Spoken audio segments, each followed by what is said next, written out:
I would like to bet to at least a majority of you out there that when you are playing an online game and you were to pick a primary role, it would not be a healer. You probably want to get as many kills as possible, push the enemy back as a DPS, or just absorb as much damage for your team as a tank. Most of the people in MMOs like Star Wars The Old Republic or World of Warcraft will fall under the DPS category, also known as damage dealer. It literally stands for damage per second. It is the most straightforward role out of the three, and is the default role you'll be put into in most MMOs out there.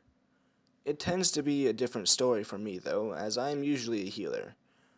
I keep people alive to make sure that they do as much damage as possible before they go down. Healers are very important in online games, as without one, a team's survivability rate would decrease dramatically than if they had one.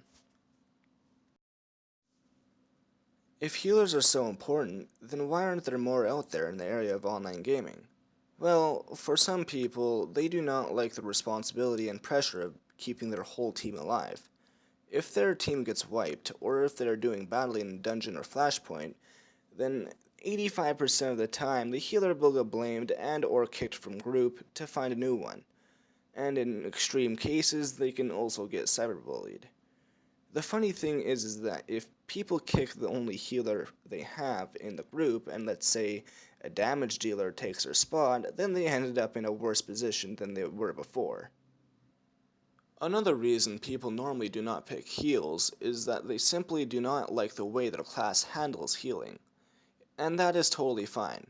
If your tastes are to play the class as a DPS, then don't let me stop you.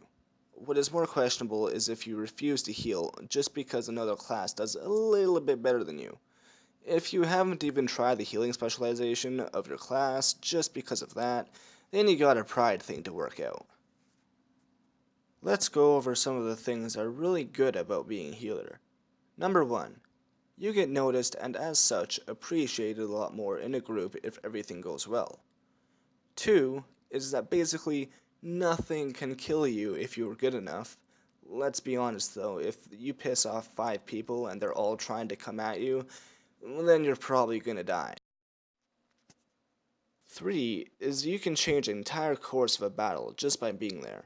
I'm not sure about the other healers out there, but that makes me feel pretty good about my role as the team medic. Sometimes a really fun thing to do is if a group member is being a dick, or he basically gets himself into a situation that you know not even Jesus could heal him out of, then you can let him die. Look, I'm not trying to shit on anybody who doesn't play a healer because there's a role for everyone's playstyle. I've just seen a lot of people look at the healing in the me? Try out healing? Yeah, right, I have better things to do mindset. Or something around that. This is also centered towards the people that want to try out healing but aren't too sure about it yet because of a certain playstyle or pressure that goes along with healing. To those people, I'll just say don't worry about it. If you make a mistake, then just learn from it. So that about wraps up my video for the day. If you liked my content so far, then be sure to subscribe for more coming. Comment below if you have any suggestions for my next video, and I'll see you guys later.